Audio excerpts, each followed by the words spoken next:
Failli devenir cambrioleuse malgré moi. Storytime abonné, comme d'habitude. Je vous jure, c'était pas de ma faute. Je vous raconte tout ça. Par contre, on va pas juger ma coiffure qui est très aléatoire. En gros, c'était un samedi soir, il y a pas longtemps. Et maintenant, il fait hyper froid, je vous jure. C'était il y a genre 3-4 semaines. Et une de mes amies de mon nouveau master m'a proposé d'aller chez elle. Du coup, je suis ici, tout va bien. Elle m'envoie son adresse et il faisait méga froid. Genre, je vous jure, j'avais trop froid. En vrai, ça c'est qu'un détail. Mais c'est pour vous dire que j'allais vraiment pas traîner dehors, quoi. Franchement, je me gelais.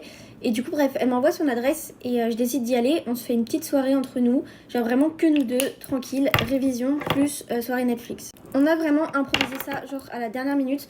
Donc bref, elle m'envoie son adresse et je pars direct, en fait. Genre un manteau, mes chaussures et je pars. Comme je vous dis, c'était vraiment une toute nouvelle amitié de mon master. Du coup, j'avais jamais été chez elle. Elle m'envoie son adresse et là, j'arrive devant un portail blanc.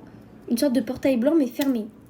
Moi je pensais que c'était sa maison, c'était une petite maisonnette, genre avec du coup un petit portail blanc, une petite lumière tamisée à l'intérieur. Je me suis dit c'est chez elle quoi. Un jour moi j'arrive un peu en retard, du coup je me suis dit que genre elle allait pas m'attendre devant, j'essaye de l'appeler mais elle répond pas.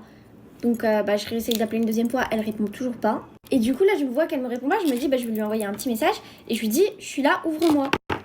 En plus, comme je vous l'ai dit, moi j'arrive en retard, donc il faisait hyper froid, elle allait pas m'attendre dehors, donc je me suis dit c'est allumé à l'intérieur. Elle est tranquillement dans son canapé en train de choisir la série et voilà quoi, elle allait pas m'attendre dehors plantée là. Donc là j'ai pas de réponse, mais par contre je vois sur le côté qu'il y a une petite fenêtre ouverte et donc je me dis peut-être elle a laissé la fenêtre ouverte. En plus il faisait froid donc c'était bizarre, donc peut-être elle a laissé la fenêtre ouverte, elle m'attend à l'intérieur, elle a éteint son téléphone, vaut mieux que je rentre quoi. Donc moi dans ma tête c'était un peu logique, mise tranquille, il faisait froid, elle m'a laissé la fenêtre ouverte. Pour moi c'était logique, genre il y avait aucun doute possible, fallait juste que je rentre et voilà quoi, on allait rigoler. Donc hop, je réfléchis pas, je décide d'escalader pour rentrer.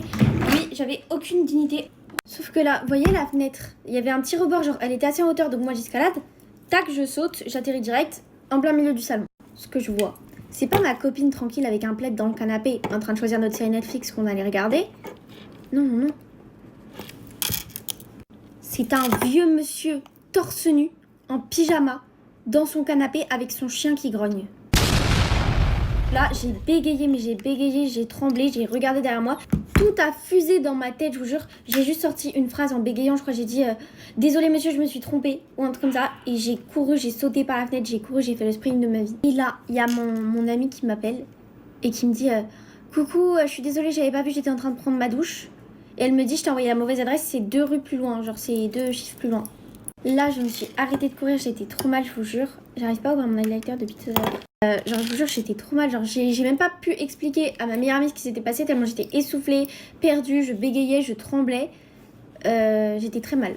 Ce jour-là, j'ai compris que je serais jamais une cambrioleuse de toute ma vie. Genre, vraiment, j'ai pas d'option de secours. Et en plus de ça, que j'étais très bonne pour m'attirer des ennuis, même quand je veux passer une bonne soirée. Voilà. Et attendez, parce que en plus dans cette histoire, morale de l'histoire, je suis obligée de passer par cette maison tous les jours pour aller à mon master. Un jour, je passe devant la fenêtre de ce pauvre monsieur que j'ai vu torse nu pendant qu'il était tranquille dans son canapé avec son chien qui me déteste à vie. Je pense, en vrai, il y en a grâce après rigoler et tout, mais moi je pense que je serais comme la fille, genre vraiment je me remettrais pas du tout. Genre, c'est le genre de situation.